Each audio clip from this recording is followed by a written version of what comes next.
Buongiorno a tutti, bentrovati, siamo alla puntata numero 53 se non ricordo male di GP On Air Attualità e ci apprestiamo a modificare qualcosa perché dalla prossima settimana lunedì e venerdì ci sarà la puntata con GP On Air Attualità, mentre la domenica ore 19 ci sarà la puntata dedicata invece a GP Sport, chiamiamola così insomma, o comunque allo sport che allora si chiamava Squarciagol e che è stato trasformato in Squarciagol Live con il campionato che invece si concluderà appunto domenica. Quindi i temi di oggi: partiremo con un argomento relativo al jazz, e quando si parla di jazz in Sardegna non si può che parlare di Sant'Anna Resi. Paolo Sod dell'associazione che organizza appunto il festival ci dirà di quello che è stato organizzato anche in brevissimo tempo per quanto riguarda appunto il festival di Sant'Anna Resi che verrà proposto quest'anno a settembre. Quindi tutti i temi e tutte le novità relative a questo festival, presentato peraltro un'ora fa, quindi notizia fresca questa che vi proporremo. Continueremo con Andrea Sanna proprio a proposito del campionato che si chiude, alla vigilia dell'ultimo turno di campionato. Vedremo quali sono stati i flop di questo torneo ruolo per ruolo, cioè i giocatori più attesi che poi invece non sono riusciti a rendere per quelle che erano le attese, le aspettative di questo campionato. Quindi reparto per reparto identificheremo i potenziali 4 flop del campionato. Chiuderemo con un suggestivo programma che permette di pensare a queste serie estive anche guardando le stelle. E sì, si avvicina la notte di San Lorenzo e al Castello dell'Acqua Fredda si stanno preparando i percorsi notturni per visitare il castello con il naso all'insù. Bisogna stare molto attenti perché si va verso su, certo, e bisogna guardare verso il castello, ma bisogna guardare anche le stelle nel caso si vogliono cogliere le stelle cadenti, e lo faremo con colui che organizza e che gestisce la cooperativa, Matteo Pizzalis. Quindi tutti questi temi tra pochissimo su Super Sound, su Radio Super Sound, la radio che ve l'ho detto tante volte, l'accendi e ti accende anche d'estate quando c'è tanto caldo.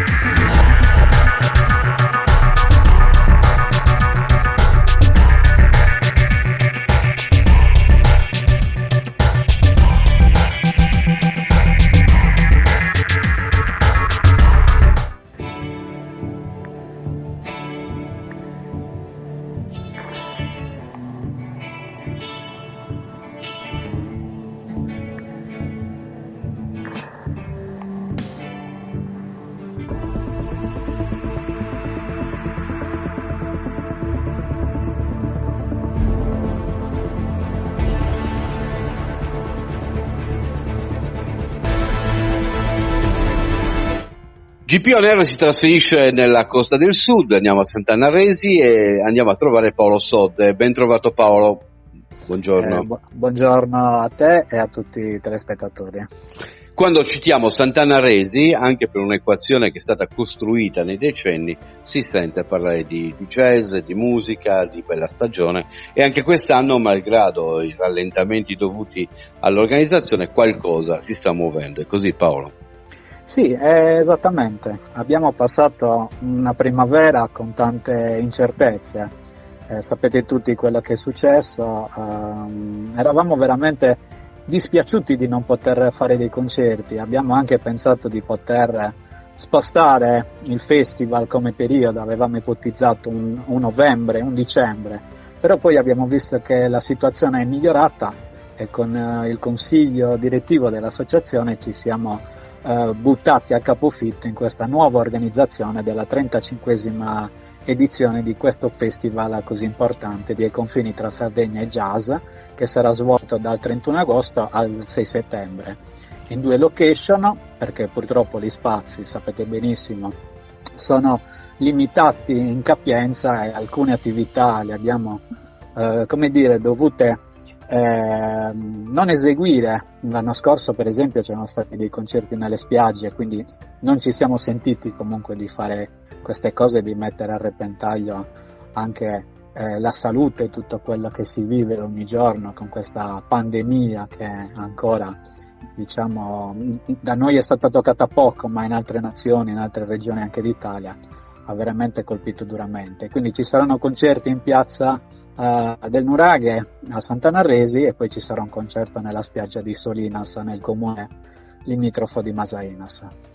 Associazione Puntagiara che ha un'esperienza collaudata, quindi magari rimettere in moto la macchina non è stato così complicato, proprio perché un po' la speranza di poter riprendere subito e un po' l'occasione che si è prospettata, infiliamoci nel calendario visto che questa possibilità c'è, perché poi l'altra paura qual era? Anche legata a novembre o dicembre, che poi l'autunno potesse portare nuovamente l'incertezza, cioè l'aumento eventualmente di casi e quindi programmare qualcosa che non si potesse realizzare. Esattamente, anche tutte le notizie. Poi noi avevamo ipotizzato questo novembre-dicembre anche per la riapertura, diciamo, perché il nostro è stato un festival sempre con tanti musicisti stranieri, con tanta contaminazione musicale, non soltanto in ambito jazz. Avevamo pensato ai musicisti americani, avevamo pensato alle grandi orchestre, però tutto questo non si potrà svolgere e tantomeno per tutto quello che sta accadendo a novembre o dicembre, anche perché le previsioni da quello che dicono non sono rose, poi speriamo che siano smentite, questo per tutti, e quindi ci siamo buttati sul periodo di settembre, che è quello canonico, il nostro canonico, che ormai da diversi anni comunque si svolge a cavallo tra fine agosto e inizio di settembre. Quali artisti pensate di poter proporre nel vostro cartellone? Allora, noi dico sinceramente che abbiamo voluto provare, qui lo dico tranquillamente, sotto la direzione artistica di Basilio Sulis, che tutti voi conoscete, che ormai da 35 anni riesce a sfornare dei programmi che non vengono accomunati con tanti altri festival.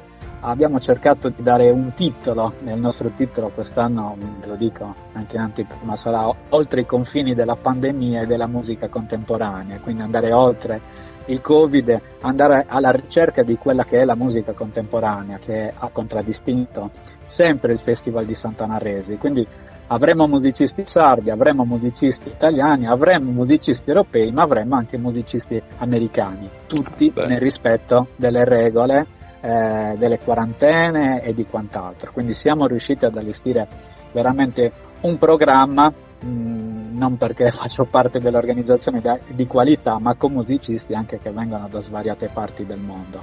Come detto, il tutto in piena sicurezza. Quindi solo per citare alcuni nomi, avremo tra i sardi avremo Alberto Balia, musicista conosciutissimo di Sant'Adi, avremo Alfio Antico, uno dei musicisti italiani che con i suoi tamburi ha suonato in diverse orchestre, ha portato la musica anche tradizionale in giro per il mondo.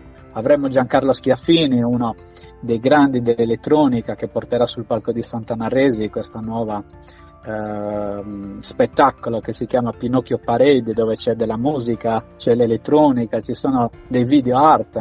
Ci saranno dei musicisti importanti a livello internazionale come Matt Gustavsson, Arthur Joseph, Shabaka Hutchinson direttamente dall'Inghilterra, Jackie Terrazon, quindi diciamo che ce ne sono veramente, veramente tanti di musicisti. Non abbiamo voluto, nonostante tutto quello che è accaduto, far scendere il livello di qualità, anche perché ogni anno è una sfida per noi, per poter dare della musica nuova ai musicisti e agli spettatori che vengono ad affollare Piazza del Nuraghe.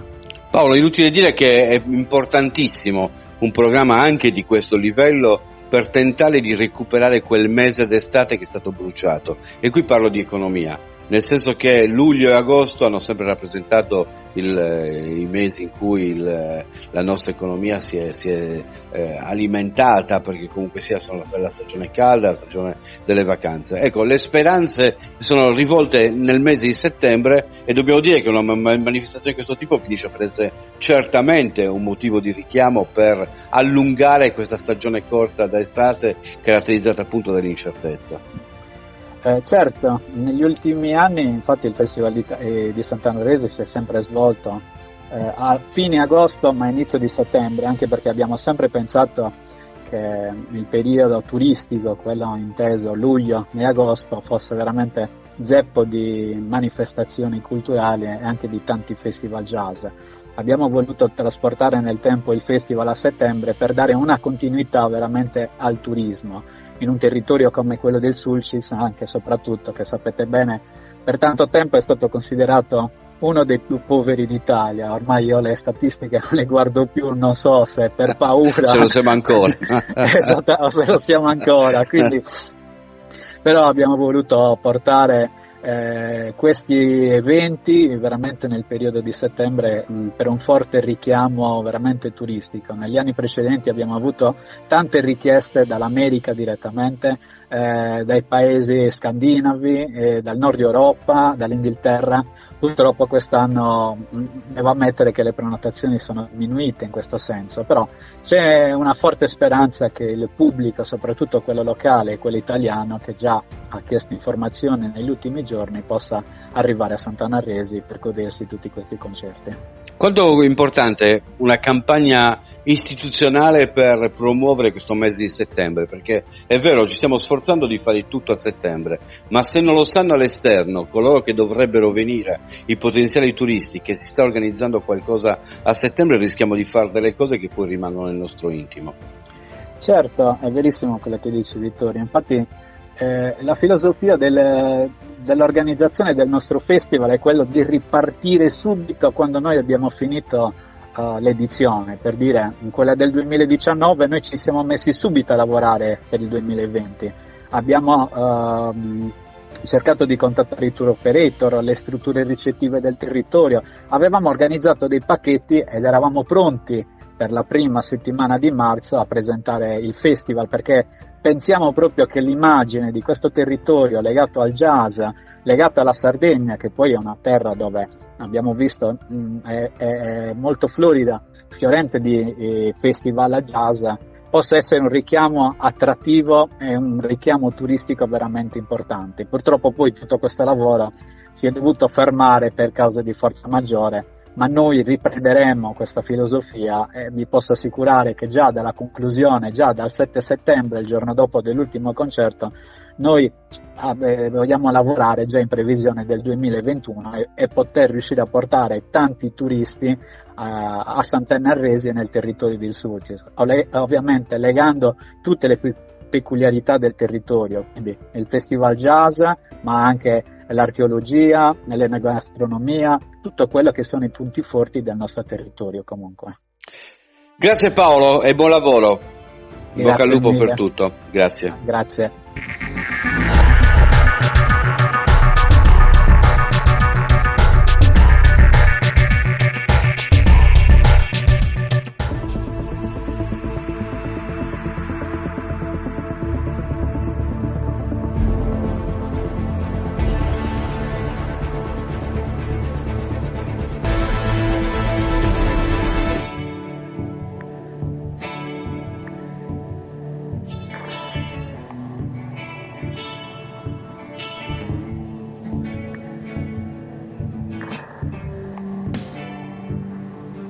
A GPONR è tempo di bilanci, finalmente il campionato di calcio sta per finire perché ormai gli ultimi 2 giorni di partita è sabato e domenica e poi anche il campionato terzo andrà in archivio e potremo finalmente ragionare anche sui numeri. Noi lo facciamo in anticipo, parliamo soprattutto di quelli che anche se giocassero benissimo l'ultima giornata sarebbero comunque dei flop di questa stagione 2019-2020 particolare, spezzettata, chiusa in 2 frazioni. Per farlo ne parliamo con Andrea Sanna, GP Report. Ben trovato Andrea. Ben trovati a tutti, salve. Allora, partiamo dal flop dei portieri. Qual è il portiere che secondo te si aspettava tanto, sembrava dovesse spaccare il mondo e poi invece si è rivelato al di sotto delle sue potenzialità? Allora, quest'anno sicuramente il portiere che ha deluso di più, viste le aspettative nei suoi confronti da parte della società, è Pau Lopez. Il portiere della Roma è stato acquistato per una cifra considerevole e non è risultato essere quella sicurezza tra i pali che la squadra della capitale si aspettava di trovare, tanto che nell'ultimo periodo addirittura Fonseca è arrivato a preferirgli Mirante, che comunque è un ottimo portiere con esperienza in Serie A, ma sicuramente non è un portiere che non dico che valga, però in generale è un secondo portiere, insomma. Esatto, sì, un portiere buonissimo come portiere di riserva, ma non più un titolare inamovibile. E purtroppo questo poi Lopez tra l'altro dovrà essere recuperato dalla società, perché un investimento con un valore di mercato di 19 milioni attuale, essendo stato acquistato dal Real Betis per 23 milioni e mezzo, per un portiere è un investimento troppo alto per non continuare a puntarci l'anno prossimo. Di conseguenza Paul Lopez ha avuto quest'anno in cui non ha sicuramente brillato, ma avrà l'occasione di rifarsi nel prossimo anno, a meno che la Roma non terrà un'operazione pazza in cui cercherà di scambiarlo per non perdere troppo valore e cercare di diciamo, salvare il salvabile. Roma dove torna Olsen, peraltro, anzi è già tornato, quindi... Sì, quindi probabilmente Olsen sarà l'insidia principale per Paul Lopez, anche perché comunque Olsen durante la stagione ha messo in mostra le sue caratteristiche e le sue qualità, e ha fatto vedere che non è assolutamente da scartare a prescindere per il ruolo di primo portiere alla Roma, nonostante la brutta stagione fatta l'anno prima. Di conseguenza sarà una bella battaglia l'anno prossimo per il titolare tra i pali della squadra della capitale. Difensori, qui abbiamo scelto Diego Godin, perché quest'anno comunque non ha ripagato le attese. Diego Godin, che era stato un acquisto dell'Inter l'anno scorso, contratto in precontratto, e poi è arrivato a giugno, la fine del suo contratto con l'Atletico Madrid, storica squadra in cui ha militato per tanti anni, e il 34enne uruguaiano, una volta arrivato a Milano, non è riuscito a ambientarsi in quella che doveva essere la difesa delle meraviglie di Conte. Anche se poi è la difesa migliore del campionato come numero. Assolutamente, l'Inter possiede un reparto difensivo che è impressionante, soprattutto per quanto riguarda i centrali, perché magari gli esterni lasciano anche un po' a desiderare, però i centrali dell'Inter sono mostruosi. C'è una difesa a 3 sulla carta con Diego Godin, Skriniar e De Vrij, è forse una delle più forti in Europa, che dovrebbe anche segnare, però è forse lì che è mancata. Oddio, De Vrij ha un ottimo senso del gol. No, Godin sì. Godin è un giocatore che si è sempre espresso in maniera abbastanza convincente nella fase offensiva delle partite, e quest'anno però non riusciva proprio a trovare la quadratura del cerchio, non riusciva a sentirsi a suo agio nella squadra, forse anche dovuto all'abitudine che l'ha condizionato negli anni della carriera, visto che comunque avendo militato così tanti anni all'Atletico Madrid, poi si è trovato a cambiare ambiente e magari non è riuscito a ambientarsi nei tempi che servivano. Centrocampisti c'è un pari merito, anche se io tenderei più, se si vuole considerare Chiesa un centrocampista, io lo metterei Chiesa più che Eriksen, che comunque che è l'altro centrocampista che verrebbe messo tra i flop. L'unica variabile per cui Eriksen lo vorrei salvare è il fatto che sia arrivato a gennaio, e il fatto soprattutto che Conte abbia scelto molte volte di non farlo giocare. Christian Eriksen non ha bisogno di presentazioni, uno dei migliori trequartisti che c'è al momento nel panorama europeo, al Tottenham era uno dei più forti giocatori della squadra londinese, è arrivato in Ma non è che il problema è l'Inter, perché poi vai a vedere, è probabile, invece di essere i giocatori è il progetto che non funziona. Ma è storicamente così, è storicamente così all'Inter, se poi si va a vedere negli anni indietro si vede che l'Inter è esperta nel perdere scommesse, nel senso nel comprare magari anche giocatori con nomi altisonanti per poi non farli rendere quando sono in campo, cioè, anche perché se andiamo a vedere la rosa dell'Inter quest'anno è una rosa che deve vincere lo scudetto, cioè con Conte in panchina, la squadra è Andanovic che è uno dei migliori portieri della Serie A, difesa incredibile come abbiamo già detto, centrocampo con Eriksen, Brozovic, il 3-5-2 amato da Conte con degli esterni buoni come Young e Moses, l'attacco Lautaro Martinez, Lukaku, quindi sulla carta devi vincere tutte le partite facilmente. Con questa valutazione abbiamo fatto il regalo di compleanno a Conte, che oggi compie 52 anni. esatto, esattamente. Almeno dai, gli abbiamo fatto fare un mezzo sorriso, anche se poi vederla bene forse è più una critica nei suoi confronti, visto che comunque la squadra gliel'hanno costruita intorno nonostante le sue lamentele. Esatto, e infatti secondo me uno dei torti maggiori di Conte sono state le lamentele, perché se ricordiamo all'inizio della stagione si era lamentato del fatto che avesse in rosa giocatori come Sensi e come Barella, che non erano abituati a essere in una grande squadra. Poi alla fine, quando gli è mancato Sensi, l'Inter è crollato. Barella è stato il titolare inamovibile. Alla fine quei due giocatori che lui aveva denigrato in quella fase sono arrivati più importanti di quelli che poi sono arrivati. Vedi Eriksen, che è arrivato a gennaio, come puntualmente hai detto, ma non è riuscito a sostituire neanche questi che invece lui deprezzava. Abbiamo parlato dell'equivoco Chiesa, perché secondo me è un attaccante, e Chiesa si può ritenere un flop secondo te? Sì, allora Federico Chiesa io non me ne voglia, lui come persona, però ha un modo di giocare un po' fine a se stesso, diciamo così. È ottimo se la squadra va bene, nel senso che lui si rende protagonista di molte azioni personali, quindi di conseguenza se nelle partite di calcetto gira... mi dicono che non si usa più dire sei una dogana ma sei una chiesa. Sì, un Chiesa ormai, sì, sta diventando della cultura pop, l'insulto a Chiesa perché non passa il pallone. Esatto. Anche in nazionale penso che molta gente se lo ricorderà e lo vedrà, lo identifichi questo, certo. Avrà punti di poco consenso con il giocatore. Sì, no, Chiesa che deve passare più il pallone, come tanti che sono passati a Firenze. Purtroppo Firenze ti mette nelle condizioni di essere in un ambiente tranquillo, con una squadra che comunque, se mostri delle qualità un po' superiori alla media, gioca per te, e di conseguenza ti senti anche più autorizzato a tentare più volte di portarti la squadra sulle spalle. Questo è quello che fa Federico Chiesa, ma se fino agli ultimi 2 anni era andata abbastanza bene, perché comunque trovava continuità. Questo la Fiorentina, nonostante un ottimo progetto, perché se si va a vedere la squadra inizio anno non era niente male sulla carta, nonostante ci si stesse affidando comunque a un 37enne come Ribéry, che comunque il suo l'ha fatto assolutamente. Chiesa, dicevo, non ha reso quanto avrebbe dovuto rendere, e la squadra, non girando più così bene, ha messo in mostra i suoi limiti nel possesso del pallone e nello smistamento della palla.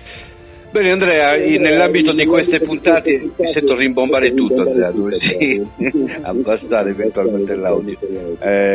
Dicevo che nell'ambito di questa situazione che si è creata con GP On Air, adesso noi dobbiamo assolutamente pensare al mese di agosto, dove lo sport lo isoleremo rispetto alle altre trasmissioni di GP On Air Attualità. Faremo 2 puntate di GP On Air, il lunedì e il venerdì Attualità, e la domenica faremo una puntata dedicata allo sport, che ricondurremo insomma a quella che era prima dell'inizio del campionato terzo, Squarciagol, e quindi l'edizione calcistica della domenica. Grazie Andrea, buona serata. Grazie. Buona serata a voi e buon ascolto.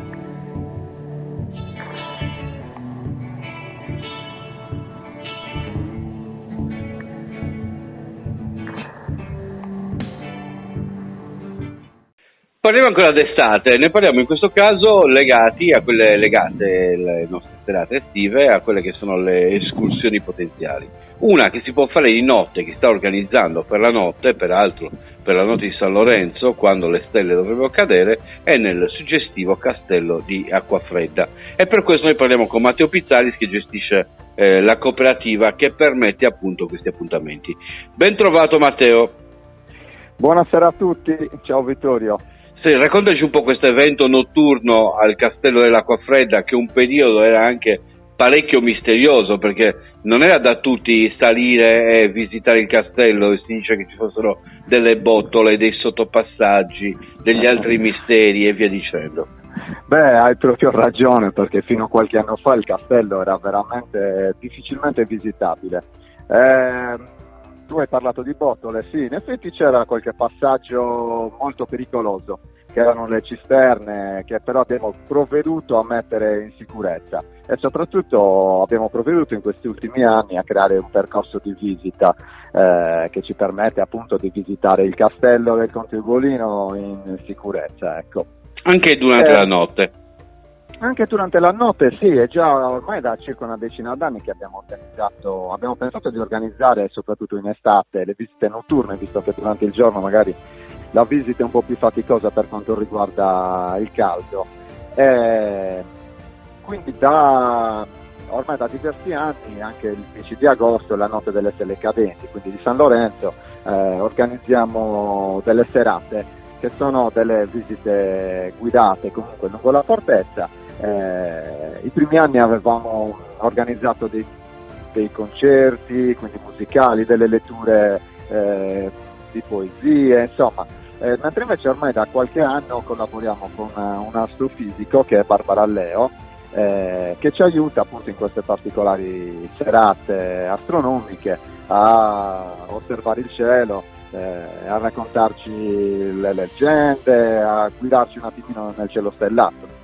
Per fortuna nel Castello di Acquafredda abbiamo la possibilità di avere un bellissimo cielo perché c'è poco inquinamento luminoso, quindi i partecipanti possono starsene seduti, sdraiati con il naso all'insù cercando di vedere qualche stella cadente, ecco. Una delle mie curiosità, ne approfitto per soddisfare i miei bisogni in questo caso, è capire la conformazione di questa montagna che spunta praticamente nella pianura e che sembra proprio nascere dal nulla. In effetti è una conformazione unica. Il colle è un colle vulcanico costituito da una roccia durissima che è l'andesite. Il colle si è creato circa 27 milioni di anni fa e quindi sì, domina la piana del Cigerri. Non è nemmeno tanto alta la cucina, infatti la parte più alta sta a 256 metri, però attorno praticamente c'è la pianura, quindi riusciamo ad avere un panorama dall'alto del castello che si estende fino a tutto il Campirano, la Marmilla. In inverno riusciamo anche a vedere addirittura il Gennargentu quando alla neve, nelle giornate più pulite. E per fortuna appunto il castello si scorge da lontano proprio per questa sua caratteristica. Sottopassaggi non ne avete trovato? Per adesso solamente le leggende. Mentre una delle cose che da quelle parti circolano sono i pipistrelli e quindi i vampiri. Pipistrelli sì, è chiaro, ce ne sono. Magari i vampiri ancora. Facciamo le visite guidate con l'aglio, quindi cerchiamo di mandarli via in questo modo, ecco.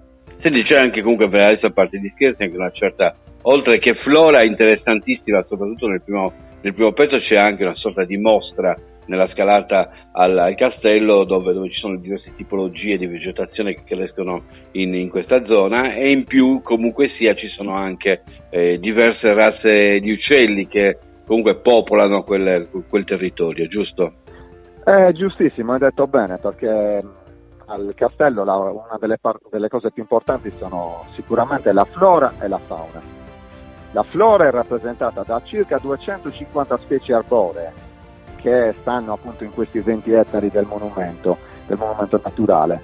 Infatti chi viene a visitare il castello in primavera è sbalordito diciamo da questa esplosione di colori, perché gran parte delle specie sono in fioritura, ecco.